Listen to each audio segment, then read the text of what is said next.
Please welcome Mr. Kunal and Shelja Kamra ma'am. जोरदार तालियां.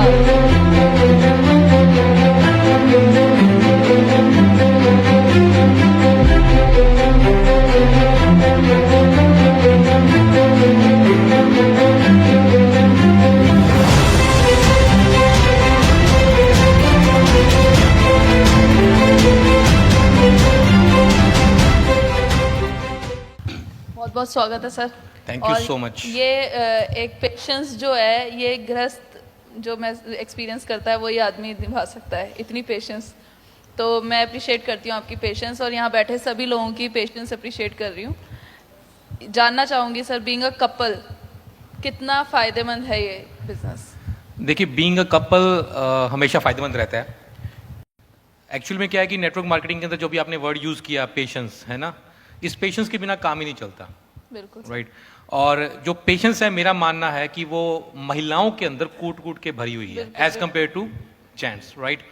सो जब हस्बैंड और वाइफ दोनों इकट्ठे हो जाते हैं, जब कपल काम करते हैं या फैमिली काम करती है, आदमी के अंदर ना पेशेंस लेवल बड़ा कम रहता है. वो छोटी सी बात होगी, मैं नहीं करता काम. राइट. ये वाली बात हो जाती है, मुझे उसने ऐसा बोल दिया, अरे मेरा नाम नहीं डाला. एक टाइम के बाद जाके नेटवर्क मार्केटिंग के अंदर ये वाली बड़ी प्रॉब्लम आ जाती है कि मेरे गले में माला नहीं डाली, मेरी फोटो नहीं लगाई, मेरा ये नहीं रहा. एग्जैक्टली. राइट. सो छोटी छोटी बातों पे ना आदमी नाराज होने की कोशिश करता है वो खुद से. लेकिन जो महिला होती है, उसकी बीवी जो होती है, वो उसको संभाल लेती है, कोई बात नहीं, फिर क्या हो गया, है ना. सो उससे क्या होता है ना कि वो एक बैलेंस क्रिएट हो जाता है और एक बिजनेस जो है वो आगे बेहतर और जाता वो है. बहुत ज़रूरी है. जी, बहुत जरूरी है. और सर क्या डिसएडवांटेज है साथ में काम करने के? झगड़े बहुत होते हैं.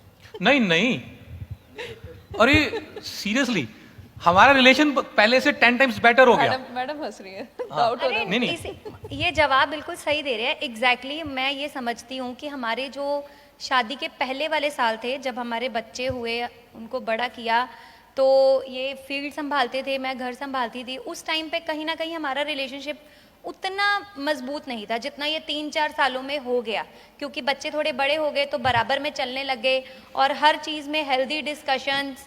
मतलब अगर कहीं भी कोई सिचुएशन है तो ये, जैसे आप अभी क्वेश्चन कर रहे थे प्रैक्टिकल और इमोशनल, तो यहाँ पे बिल्कुल जैसे आप दोनों हो, बिल्कुल हमारा दोनों का यही है. एक प्रैक्टिकल है और एक इमोशनल है, तो सिचुएशन हैंडलिंग वैसे होती है. तो रिलेशनशिप बहुत मजबूत हुआ है हमारा. तो मुझे लगता है सबकी वाइफ अगर काम करने लग जाए तो ग्रोथ भी होगी और रिलेशनशिप भी बेटर हो जाएंगे. सब चीजें होती हैं, सब चीजें होती हैं. सबसे मेन चीज तो क्या है कि हमारे पास एक कॉमन टॉपिक हो गया डिस्कस करने के लिए. राइट. जो कि पहले था नहीं. मैं अपनी प्रॉब्लम में हूं, ये अंडरस्टैंड नहीं कर रही.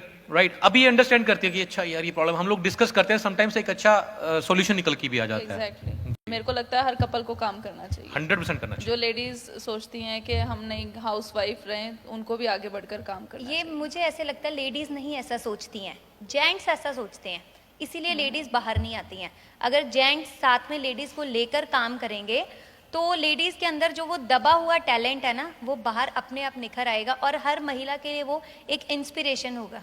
मुझे लगता है कि यहाँ पे जितने भी जेंट्स हैं, अगर वो अपनी लेडीज के साथ अगर फील्ड में भी काम करे या फिर एक रिस्पॉन्सिबिलिटी एक लेडी को साथ में दे दे कि बिजनेस का ये पार्ट तुमने संभालना है, तो जो वो बिजनेस उनका 11 टाइम्स बढ़ेगा.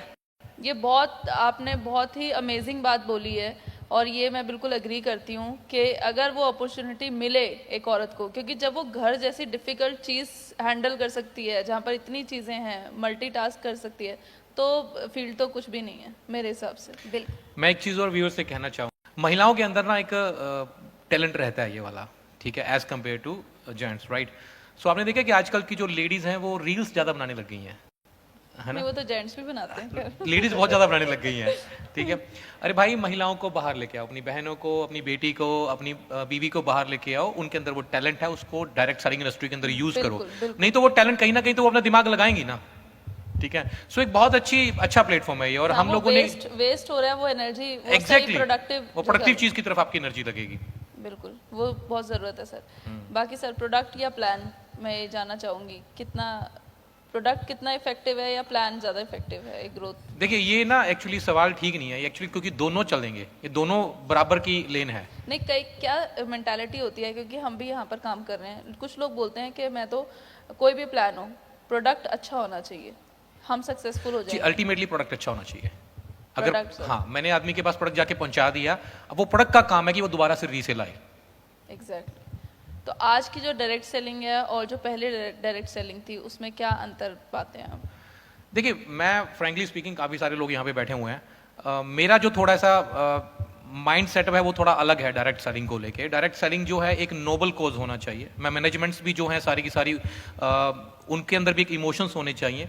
बेसिकली हम लोग एक ना एम्प्लॉयमेंट क्रिएट करने वाली इंडस्ट्री है, हम लोग एक अच्छे प्रोडक्ट्स दे रहे हैं, तो बीइंग ना मैनेजमेंट लोगों की ये सोच होनी चाहिए कि मेरे कंपनी के अंदर ज़्यादा से ज़्यादा लोग जो हैं एम्प्लॉयमेंट लें, ज़्यादा से ज़्यादा पैसा कमाएं और ज़्यादा से ज़्यादा जो है लोगों को प्रोडक्ट से फ़ायदा हो। और मेरा अगेन एक मानना है कि हमारे देश के अंदर 140 करोड़ की आबादी है। डायरेक्ट सेलिंग कंपनीज के अंदर ज़्यादातर कंपनीज में आप देखोगे कुछ ही लोग जो है वो पैसा कमा रहे हैं। सो आज की जो इंडस्ट्री है वो ये है कि इसमें ज़्यादा लोग ना 2 लाख 5 लाख 10 लाख की बात बाद में करते हैं, पहले उनको 10,000 15,000 20,000 चाहिए। सो आज की इंडस्ट्री के अंदर लोगों को जल्दी से जल्दी इनकम आनी चाहिए, मेरा ये मानना है। तो क्या सर स्टेप लेने चाहिए आज के डिस्ट्रीब्यूटर को इन ऑर्डर टू सक्सीड? किस तरीके से वो आगे बढ़े?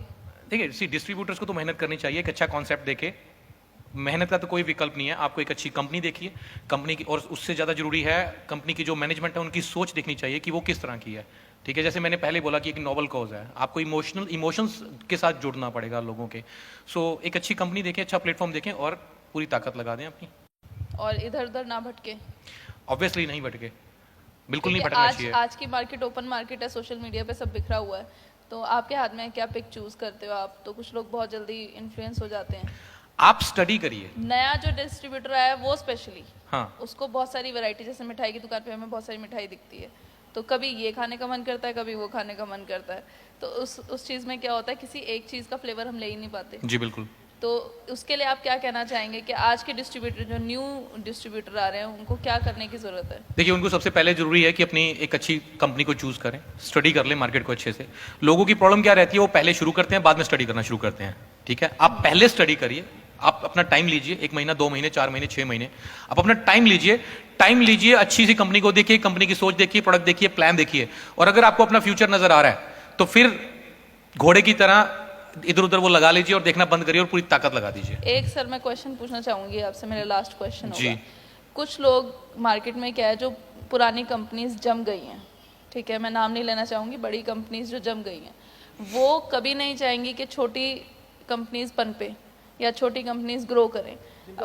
सपोर्टर स्टार्टअप है, जो मतलब कहने का मतलब है जिनको अभी कम टाइम हुआ है, दे आर ग्रोइंग, ठीक है, वो डेवलप कर रही हैं, तो वो कभी नहीं चाहेंगे कि वो, पर कुछ लोग सपोर्टर्स भी हैं, वो चाहते हैं, क्योंकि इंडस्ट्री तो ऐसे ही फ्लरिश होगी ना कि जो स्ट्रॉन्ग है वो और स्ट्रॉन्ग होंगे, और जो फ्लरिश जो हो रहे डेवलप वो और डेवलप हों। तो उसके बारे में आप क्या कहना चाहेंगे? क्या उन कंपनीज का भी डेवलप होना इतना ही ज़रूरी है जितना वो विकसित है जो ऑलरेडी? 100% जरूरी है। अभी वो बात कर रहे थे, जितना कंपटीशन होगा उतना कंज्यूमर के लिए फायदेमंद है। ठीक है, बड़ी कंपनीज जो है, वो बड़ी कंपनीज भी तो एक टाइम पे छोटी थी ना। तो क्या इनिशिएटिव लेने पड़ेंगे, क्योंकि बड़ी कंपनीज तो छोटी कंपनीज को दबा देंगी? हाँ बिल्कुल दबाती हैं। ये मेरा एक पर्सनल क्वेश्चन भी है, ठीक है, क्योंकि एक लार्ज पर्सपेक्टिव पे जब मैं सर्विस प्रोवाइडर हूँ, मैं देखती हूँ कि छोटी कंपनीज को तो दबा देंगे वो लोग बोल के कि भाई ये एथिकल नहीं है, ये नहीं है, क्योंकि उन पे बहुत सारे लांछन भी लग जाते हैं बहुत जल्दी, क्योंकि वो अभी आई हैं मार्केट में। तो कैसे वो स्ट्रांग होंगी वो छोटी कंपनी? मार्केट में एग्जिस्ट करने के लिए क्या जरूरी है? मार्केट में एग्जिस्ट करने के लिए आपको आपके सर्विसेज, एजुकेशन, बिजनेस प्लान और प्रोडक्ट्स के ऊपर काम करना जरूरी है, और बहुत अग्रेसिवली आपको मार्केट के अंदर काम करना पड़ेगा। कितना भी कर लो, कुछ भी कर लो, लेकिन मेहनत का कोई विकल्प नहीं है। अगर आप रात दिन काम कर रहे हो ना, आप किसी को भी बीट कर सकते हो। नहीं, वो तो है सर, मेरे को लगता है कि ये सबको इंटीग्रेट होना जरूरी नहीं है। जितनी भी कंपनीज है, अगर वो इंटीग्रेट हो जाएंगी, वो ये ना, एक लकड़ी तो टूट जाती है, पर सारी जब इकट्ठी हो जाती है, बन जाती है, तो टूट नहीं पाती। बिल्कुल एग्जैक्टली, लेकिन ये होता नहीं है प्रैक्टिकली। अगर मैं बात करूं तो ये आप होता नहीं मानते है। हैं ये एक प्रॉब्लम है? 100% प्रॉब्लम है ये। अगर सब इकट्ठे हो बड़ी जाएं तो- कंपनियां एक बार स्टैब्लिश हो गई हैं तो वो ये भूल जाती है कि हम भी कभी छोटी कंपनियां थी। वो छोटी कंपनी को एक छोटे नजरिए, अरे ये छोटी कंपनियां हैं, ठीक है, एक टाइम पे आके जो बड़ी कंपनियां अपनी भक्ति करवानी शुरू कर देती हैं। मतलब कोई बंदा कंपनी चेंज कर ले तो उसने अपना बाप बदल लिया। हम अगर देखें तो हम खुद भी एक डेवलपिंग नेशन है, तो है Yes. हम कौन सा विकसित देश है? हाँ। पर हमारे पास अपॉर्चुनिटी कितनी ज्यादा है। जो डेवलपिंग स्टेज पे होता है उस पे अपॉर्चुनिटी हमेशा ज्यादा होती है। तो एक जब कंपनी जो डेवलप हो रही है उसके पास अपॉर्चुनिटी ज्यादा होगी कंपेयर टू डेवलप्ड, जो एक कंपनी ऑलरेडी बन चुकी है, तो उसका डेवलप होना बहुत जरूरी है। जी बिल्कुल जरूरी है। वो पनप रही है तो उसको और कंपनीज के साथ मिलके स्ट्रांग होना चाहिए या नहीं? देखिए, होना चाहिए। मैं अगेन जो आप बात बोल रहे हो ना, ये होनी चाहिए, लेकिन ये हो रही है, ये नहीं हो रही। हर आदमी चाहता है कि मेरी जो कंपनी चल रही है वो बस वो चलती रहे, बेटर चलती रहे। लेकिन तो वो जो कई बार तो हम लोगों को ये भी देखते हैं कि छोटी कंपनी को पनपने नहीं देते, कुछ ऐसी चीजें कर देते हैं कि उनको काम ही नहीं करने देंगे, ठीक है। और जो छोटी कंपनियां आ भी रही हैं वो कहां से आ रही हैं, वो कोई ना कोई बड़ी कंपनी में काम करने वाला आदमी ही जाके वो छोटी कंपनी को जाके रन करता है या उसको चलाता है। बिल्कुल। सो कहीं ना कहीं आपकी वाली बात ठीक है, लेकिन ये नहीं होना चाहिए। इसी वजह से तो हम लोग हमेशा गाइडलाइंस के बाद एक लॉ की डिमांड कर रहे हैं कि एक अच्छा एक लॉ आए, सिस्टमेटिक हो, बंदा गाइडलाइंस को फॉलो करता हुआ अपनी कंपनी को चलाए और उसको हक है चलाने का। बिल्कुल। और सर इसी मंच से मैं ये बात कहना चाहूँगी, इसी के एडिशन में हमने डी शार्क एक सोशल ग्रुप की स्थापना करी। उसके अंदर हमने सारी जो कंपनीज ग्रो कर रही हैं उन सबको जोड़ा और वो एक म्यूचुअल अंडरस्टैंडिंग से आपस में एक दूसरे को सपोर्ट करते हुए ग्रो कर रही हैं। उसकी हमने पहली मीटिंग भी करी रेडिसन ब्लू में। मैं बताना चाहूँगी इस मंच से, क्योंकि हम चाहते थे कि हम इंटरनली ही ग्रो करें, क्योंकि अगर हम एक दूसरे की स्ट्रेंथ बनेंगे तभी आगे बढ़ पाएंगे। बिल्कुल। तो एक इनिशिएटिव हमने भी लिया है, आज मैं इस मंच से बताना चाहूँगी, क्योंकि मेरे को लगता है एक छोटी मछली जो होती है उसको बड़ी मछली खा जाती है। हम चाहते हैं हम सारी छोटी मछली इकट्ठे होके एक सुरक्षा कवच खुद ही बनाएं, अपने आप को स्ट्रॉन्ग करें। तो ये सोशल ग्रुप है, तो आप भी अगर आपके कांटेक्ट में कोई है जो चाहता है इससे जुड़ना, क्योंकि सिर्फ एमडीज को ही अलाउ है कि वो जुड़े, क्योंकि कॉन्फिडेंशियल बहुत सारे कॉन्टेक्ट्स हैं और तो एक बार तालियां इनके लिए, बहुत अच्छा काम कर रहे हैं ये एक सोच मेरी थी और हम दोनों की थी कि ऐसा हो कि हम एक्चुअली क्या है ना सर, हम वो काम करना चाहते हैं जो इंडस्ट्री के लिए फायदेमंद हो जी। हम किसी को पर्सनल बेनिफिट देने के लिए यहाँ पे नहीं आए जी बिल्कुल। ठीक है, तो हम वो काम करना चाहते हैं कि इंडस्ट्री को बेनिफिट हो, हर एक डायरेक्ट सेलर को बेनिफिट हो। हमने DSDWA की बात करी क्योंकि वो एक बहुत अच्छा इनिशिएटिव था FDSA के द्वारा। तो वो आगे बढ़ाना, उसको आगे लेके चलना, वो किसकी रेस्पॉन्सिबिलिटी है? हम सबकी रेस्पॉन्सिबिलिटी है सर, जितने भी डायरेक्ट सेलर्स हैं।